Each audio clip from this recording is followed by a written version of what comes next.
Welcome back to WJN-TV Political Report. As the nation grapples with ongoing unrest surrounding racial inequity, Illinois lawmakers are looking for ways to turn political protest into lasting policy. Governor Pritzker lowered the state's flags in honor of Juneteenth, but leaders admit real change is needed.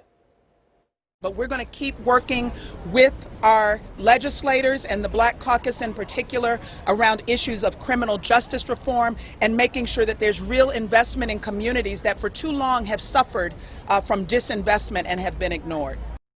State Representative LaShawn Ford represents the 8th District, covering the Austin neighborhood on the west side into bordering suburbs. He joins us this morning via Zoom. Nice to have you with us. I'm so happy to be on. Thank you for having me, and happy Juneteenth. Indeed, you and happy Father's Day. You have talked a lot about black communities being in crisis, but Representative, hasn't the black community always been in crisis? What makes the situation now more urgent? You're absolutely right. The black community has always been in crisis. We know that the blacks have been in this country since 1619, and we've been struggling to receive a real, I would say, equitable and justice treatment in this country. So this time, I think it matters because George Floyd died. And because George Floyd lived and George Floyd was killed, I think white America and all of the world is awakened to the need for justice for all. You were a strong voice, Representative, calling for the lowering of flags on Juneteenth. Continued discussion, maybe it should be a state holiday, but my question is, what's the importance of the symbolism to it? Is it about education? Why?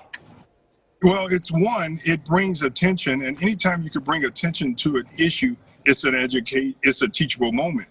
And so the governor decided that he was going to agree to lower the flags in honor of Juneteenth. And what we called it, it was a matter of not only lowering the flags for Juneteenth, but also to condemn hate and racism in the state of Illinois. And the governor agreed that we should condemn hate and racism if we're going to begin to heal the wounds from racial tensions. You've criticized the media's role in covering race. What do you mean? You know, I think that the media, just like everyone, I think that the media is made up of humans. And I think that we have to make sure that everyone is aware of the need to have racial healing.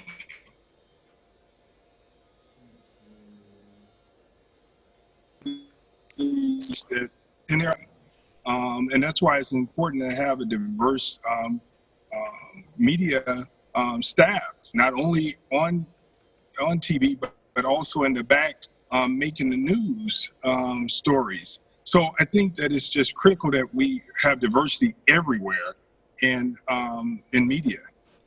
Representatives, the situations involving the death of George Floyd, Breonna Taylor, and others, I mean, this is not the first time we've gone down this road. Many are saying this is different. This is a different time. What's your take?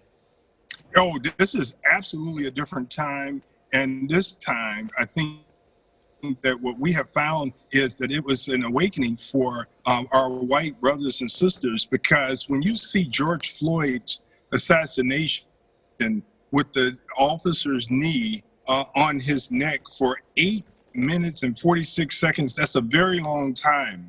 And when I was in high school, I boxed, and the rounds were 3 minutes. And that is a long time to box, and to lose your breath during a round of boxing is tough. Just imagine being pinned down with a knee on your neck and you can't breathe for 8 minutes and 46 seconds. It killed them. And so I think that touched the hearts of the nation. It touched the hearts and souls of people all over the world.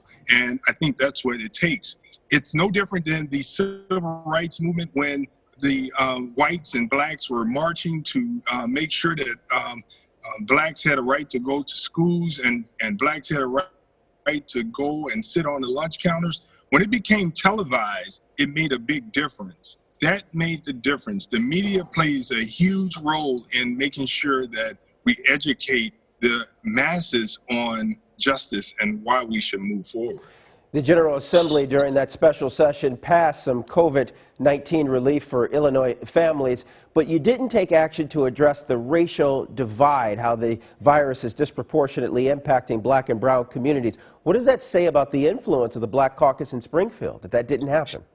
Yeah, you know, we're 22 members in the House of Black Caucus members. Therefore, we don't have the ability to pass a measure on our own. But what we do know is that we have a Democrat governor that's progressive, and we're pushing the governor to recognize, just like Abraham Lincoln recognized and signed the Emancipation Proclamation, he knew that it would be difficult to pass certain things in Congress, so he had to take executive actions.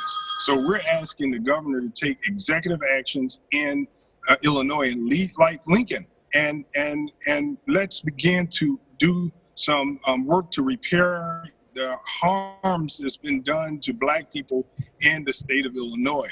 Governor Pritzker can do it, and we urge him to do it by executive order.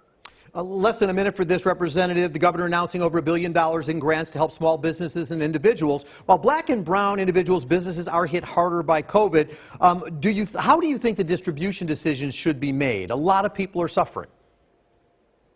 Yeah, I think that if we're going to really help the business community in the state of Illinois, it's going to have to be deliberate. The governor is going to have to do everything that he can to be deliberate about helping the black and brown communities not only rebuild, but build an economy in those neighborhoods so that we can reduce the unemployment in those neighborhoods and the crime. It has to be deliberate, just like Abraham Lincoln was deliberate about making sure that he signed the Emancipation Proclamation. How about that? All right, Representative LaShawn Ford on the move in his vehicle. Thanks for your time, sir. Thank you, sir. We're going to take another break. You guys look good together. Appreciate that. Coming up next on WGN-TV Political Report.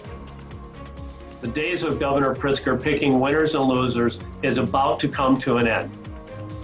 The Illinois Republican Party takes aim at Governor J.B. Pritzker. Will any judge strike down the governor's emergency orders? We're talking to GOP Chairman Tim Schneider when we come back.